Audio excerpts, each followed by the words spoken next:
Hello everyone, मैं राहुल मुनीम आप सबका स्वागत करता हूं। आज हम शुरू करेंगे ग्रीन केमिस्ट्री का प्रिंसिपल नंबर सेकंड। हमने लास्ट वीडियो में फर्स्ट प्रिंसिपल पढ़ लिया था। टोटल 12 प्रिंसिपल होते हैं। आज हम शुरू करेंगे सेकंड प्रिंसिपल। सेकंड प्रिंसिपल है एटम इकोनॉमी। अब देखिए ये क्या कह रहा है, synthetic methods should be designed to maximise the incorporation of materials used into the final product. ये कह रहा है कि आपको कोई भी रिएक्शन या कोई भी प्रोसेस इस तरह से डिजाइन करना है। देखिए क्या कह रहा है, synthetic method should be design, इस तरीके से डिजाइन करना है टू मैक्सिमाइज द इनकॉर्पोरेशन।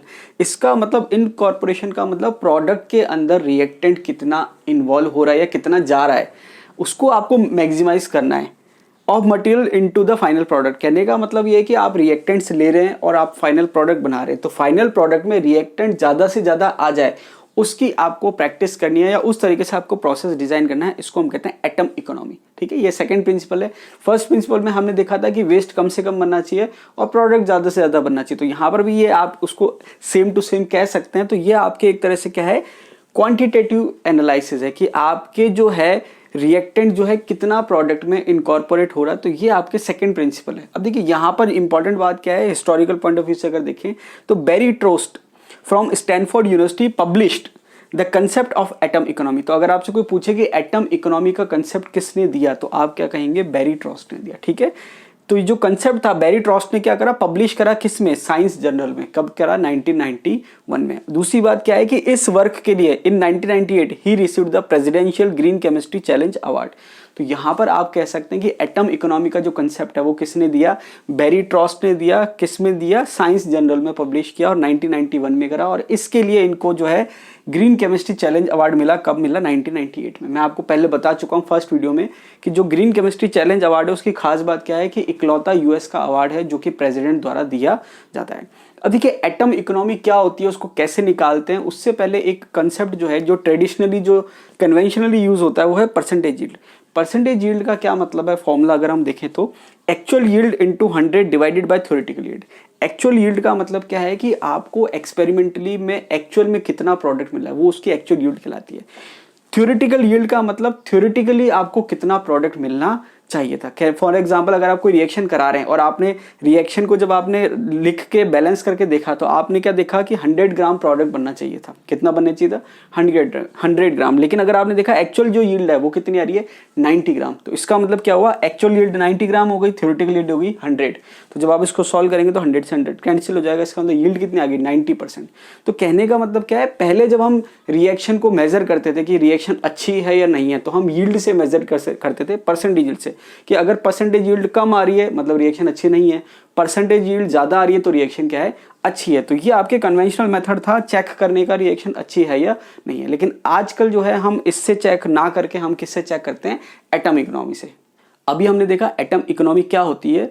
अब अगर हमको परसेंटेज एटम इकोनॉमी कैलकुलेट करनी है, देखिए मैंने आपको पहले बताया था कि कन्वेंशनली हम रिएक्शन को चेक करना कि रिएक्शन अच्छी है या नहीं है, हम क्या चेक करते थे, परसेंटेज यील्ड। लेकिन आज के टाइम में ग्रीन केमिस्ट्री के पॉइंट ऑफ व्यू से अगर हमें चेक करना है कि कोई रिएक्शन अच्छी है या नहीं है, तो हम क्या चेक करते हैं, परसेंटेज एटम इकोनॉमी। तो अगर किसी रिएक्शन की परसेंटेज एटम इकोनॉमी अच्छी है, इसका मतलब ग्रीन केमिस्ट्री के हिसाब से अच्छी है, और किसी की परसेंटेज एटम इकोनॉमी कम आ रही है, इसका मतलब ग्रीन केमिस्ट्री के हिसाब से सही नहीं है या अच्छी रिएक्शन नहीं है। दूसरी बात क्या है, यहाँ पर आपको कंफ्यूज होने की जरूरत नहीं है। दो टर्म आपके आते हैं, परसेंटेज एटम इकोनॉमी मैक्सिमम काम में आता है, लेकिन कई बार परसेंटेज एटम यूटिलाइजेशन लिखा हुआ होता है। तो आपको कंफ्यूज होने की जरूरत नहीं कि ये क्या है। परसेंटेज एटम इकोनॉमी को ही आप परसेंटेज एटम यूटिलाइजेशन कह सकते हैं। और इससे एक चीज और आती है कि अगर परसेंटेज एटम इकोनॉमी ज्यादा है मतलब रिएक्शन की क्या है, एफिशिएंसी ज्यादा है।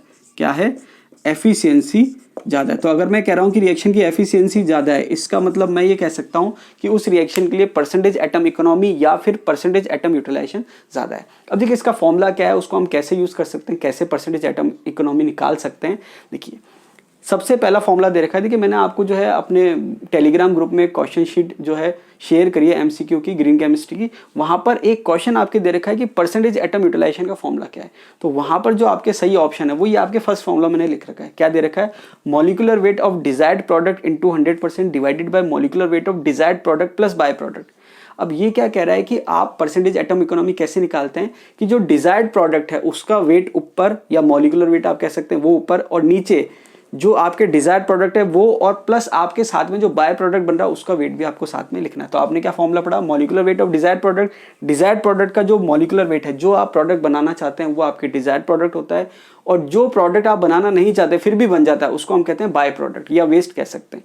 तो ये molecular weight of desired product ऊपर into 100% divided by molecular weight of desired product plus by product. तो आप कह सकते हो total molecular weight of product, ठीक है, ये आपके टोटल प्रोडक्ट हो सकता है।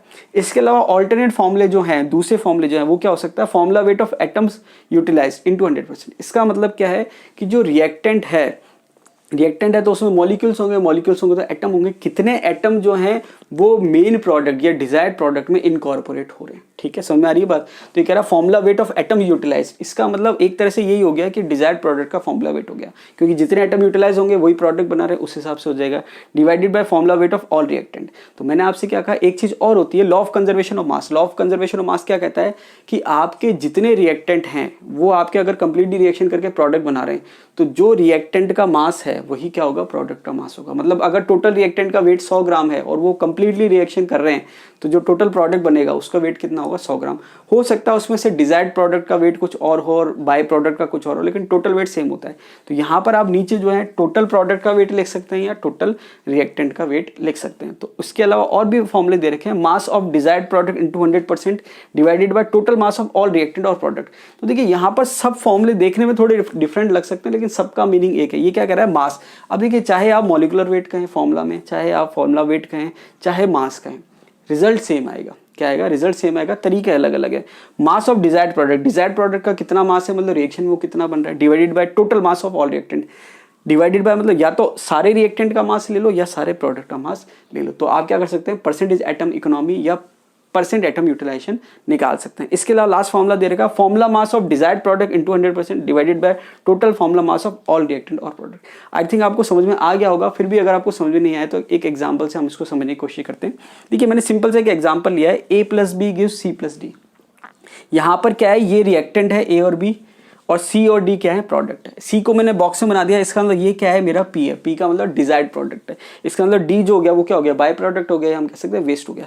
तो यहाँ पर जब आपके ऊपर फॉर्मूले उसके अकॉर्डिंग अब आप देखोगे तो क्या होगा, C क्या हो गया, molecular weight of desired product. तो डिजायर्ड प्रोडक्ट क्या है, C, तो मैंने क्या लिख दिया C का मतलब molecular weight of desired product divided by molecular weight of desired product plus by product. तो मैंने क्या करा, molecular weight of desired product plus by product C of D लिख दिया इंटू 100%, परसेंटेज में आपको निकालना है। तो या फिर आप क्या कह सकते हैं, C अपॉन A + B। तो आप क्या कह सकते हैं, मॉलिक्यूलर वेट या मास या फॉर्मूला वेट जो भी आप कहना चाह सकते हैं, डिजायर्ड प्रोडक्ट का ऊपर आ जाएगा और नीचे क्या आ जाएगा, ऑल रिएक्टेंट्स। ऑल रिएक्टेंट क्या है यहाँ पर, A और B। तो A और B का मॉलिक्यूलर वेट या मास या फॉर्मूला जो आपके नीचे आ जाएगा। तो सिंपली क्या हो गया, डिजायर्ड प्रोडक्ट का mass divided by total reactant या टोटल प्रोडक्ट का मास इंटू 100%। ये मैं आपको बता चुका हूं कि टोटल प्रोडक्ट लिखो चाहे टोटल रिएक्टेंट लिखो, दोनों का मास सेम आएगा according to law of conservation of mass की अगर जितने ग्राम रिएक्टेंट रिएक्शन कर रहा है और रिएक्शन कंप्लीट हो रही है तो उतने ही ग्राम आपके प्रोडक्ट बनेगा। तो समझ में आ गई बात। वेट ऑफ या mass of desired product divided by total mass of desired product plus by product या फिर मास ऑफ टोटल रिएक्टेंट्स। अब देखिए सेकंड प्रिंसिपल से क्या क्या क्वेश्चन एग्जाम में पूछे जा सकते हैं। पहला क्वेश्चन जो था परसेंटेज एटम यूटिलाइजेशन, वो मैंने आपको बता दिया। इसके अलावा क्या क्वेश्चन बनते हैं कि अगर कोई आपसे क्वेश्चन पूछे कि ग्रीन केमिस्ट्री में परसेंटेज एटम इकोनॉमी कितनी होनी चाहिए, तो आपको क्या करना है, आपको आंसर देना है 72 to 80%। देखिए यहाँ पर उसने सिंपल पूछा है, कोई रिएक्शन का टाइप नहीं बताया। तो अगर वो सिंपल पूछ रहे हैं कि ग्रीन केमिस्ट्री में परसेंटेज एटम इकोनॉमी कितनी होनी चाहिए, तो आपका आंसर होगा 72 to 80%। लेकिन अगर उसने रिएक्शन का टाइप मेंशन कर दिया है तो आपको थोड़ा सा डिटेल में जाना पड़ेगा। देखिए क्या दे रखा है कि अगर मैं बात करूँ एडिशन रिएक्शन की, एडिशन रिएक्शन का मतलब कुछ नहीं है, सिंपल सा ये है कि दो रिएक्टेंट है और दो रिएक्टेंट आपस में मिल रहे हैं और जुड़ के क्या बना रहे हैं, एक प्रोडक्ट बना रहे हैं। अब देखिए एक ही प्रोडक्ट है, इसका मतलब मेन प्रोडक्ट है या डिजायर्ड प्रोडक्ट है, कोई साइड प्रोडक्ट नहीं है। मतलब एक ही प्रोडक्ट बन रहा है, मतलब परसेंटेज एटम इकोनॉमी कितनी आएगी, 100% आएगी। ठीक है। इसके बाद हम बात करें एलिमिनेशन रिएक्शन की। देखिए एलिमिनेशन रिएक्शन में क्या होता है कि एक रिएक्टेंट है और उसके बाद कुछ एलिमिनेट हो रहा है और इसमें दो प्रोडक्ट बन रहा है, एक डिजायर्ड प्रोडक्ट बन रहा है और एक साइड प्रोडक्ट बन रहा है। इसका मतलब एलिमिनेशन रिएक्शन की जो एटम इकोनॉमी है वो हमेशा क्या आएगी, 100% से कम आएगी, ठीक है, क्योंकि रिएक्टेंट का वेट ज़्यादा है और डिजायर्ड प्रोडक्ट जो है उसका वेट कम है, साथ में क्या है, बाई प्रोडक्ट। इसके बाद अगर हम बात करें सब्सटीट्यूशन रिएक्शन की, तो सब्सटीट्यूशन रिएक्शन में भी क्या है कि आपके एक रिएक्टेंट है, एक आपके दूसरा रिएजेंट होता है साथ में, तो दो रिएक्टेंट है, दो प्रोडक्ट है, तो वहां पर भी क्या है, मेन प्रोडक्ट के साथ साइड प्रोडक्ट बन रहा है, तो यहाँ पर भी क्या आएगी, आपकी 100% से कम आएगी। अगर इन दोनों में से भी चूज करना पड़े तो एलिमिनेशन और भी ज्यादा बेकार है परसेंटेज एटम इकोनॉमी के सेंस में। सब्सटीट्यूशन फिर भी ठीक है, लेकिन हम इन दोनों को लगभग बराबर मानते हैं। चौथी रिएक्शन है रीअरेंजमेंट रिएक्शन। देखिए रीअरेंजमेंट रिएक्शन को हम क्या कह सकते हैं, आइसोमराइजेशन रिएक्शन भी कह सकते हैं।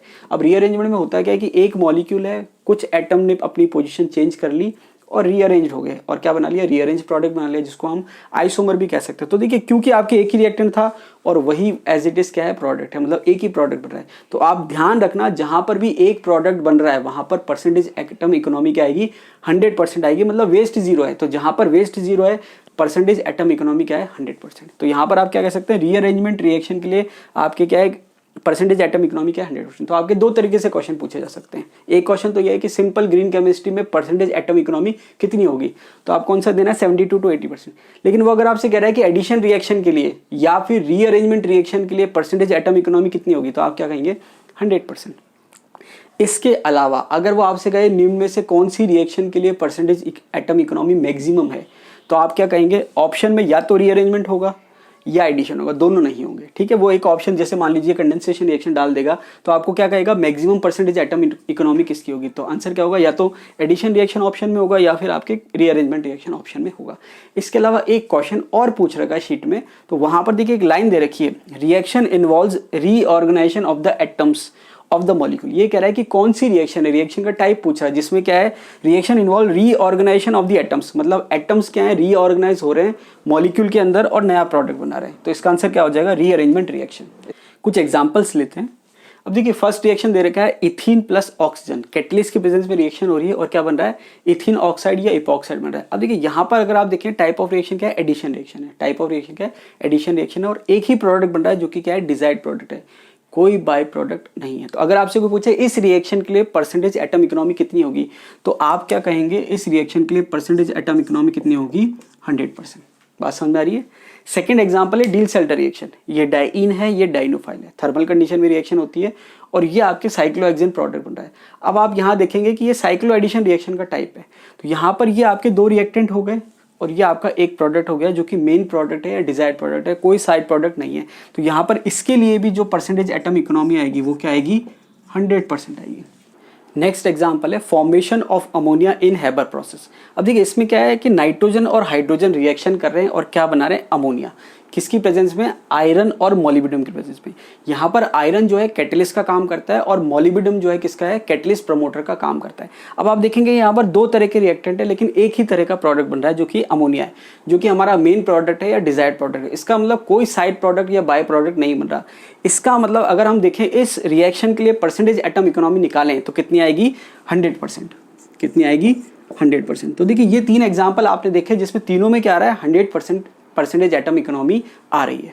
नेक्स्ट एग्जांपल है विटिग रिएक्शन। विटिग रिएक्शन में क्या है कि जो कीटोन ग्रुप है वो फास्फोरस हैलाइड से रिएक्शन कर रहा है और क्या बना रहा है, एल्कीन। क्या बना रहा है, एल्कीन। अगर हम इस रिएक्शन की बात करें तो इस रिएक्शन की आप परसेंटेज इकोनॉमी याद रख लेना, परसेंटेज एटम इकोनॉमी कितनी होती है, 35%। आज का हमारा लास्ट एग्जाम्पल है ट्रेडिशनल सिंथेसिस ऑफ आइबुप्रोफेन। देखिए यहाँ पर आपके ग्रीन केमिस्ट्री का ऑब्जेक्ट क्या है कि अगर कोई रिएक्शन की परसेंटेज एटम इकोनॉमी कम आ रही है तो आपको ऑल्टरनेट पाथ ढूंढना है जिससे उसकी परसेंटेज एटम इकोनॉमी क्या हो जाए, बढ़ जाए। तो देखिए जब ट्रेडिशनल रूट की हम बात करते हैं, ट्रेडिशनल सिंथेसिस की बात करते हैं आइबुप्रोफेन की, तो आप देखेंगे कि रिएक्शन जो हो रही है वो 6 स्टेप में हो रही है। किस में हो रही है, 6 स्टेप है, स्टोइकोमेट्रिक स्टेप्स। स्टोइकोमेट्रिक का मतलब होता है प्रोपोर्शन, कि आपके जो रिएक्टेंट है वो किस प्रोपोर्शन में आपने ले रखे हैं, ठीक है। तो 6 स्टोइकोमेट्रिक स्टेप्स में आप रिएक्शन करा रहे हो और यहाँ पर आपके जो एटम इकोनॉमी आ रही है वो कितनी आ रही है, 40%। तो यहाँ पर हमने इसका ऑल्टरनेट मेथड ढूंढा। ऑल्टरनेट मेथड क्या है, कैटालाइटिक सिंथेसिस ऑफ आइबुप्रोफेन। तो जब हमने कैटालाइटिक सिंथेसिस कराई तो देखिए यहाँ हुआ क्या, 3 कैटालाइटिक स्टेप में काम हो गया। मतलब जो रिएक्शन है वो 6 स्टेप की जगह कितने में कम हो गई, 3 स्टेप में। तो एक तो स्टेप्स कम हो गई, इसके अलावा जो आपके परसेंटेज एटम इकोनॉमी पहले 40% से कम थी वो कितने में आ गई, 80% आ गई। तो कई बार आपसे एग्जाम में पूछा जा सकता है कि कौन सा जो कंडीशन है वो बेटर कंडीशन है कि स्टोइकोमेट्री स्टेप की कंडीशन बेटर है या स्टोइकोमेट्री की कंडीशन बेटर है या कैटालाइटिक की कंडीशन बेटर है, तो आपको आंसर क्या देना है, कैटालाइटिक की कंडीशन बेटर है। आज के लिए इतना ही, मिलते हैं अगले वीडियो में, तब तक के लिए धन्यवाद।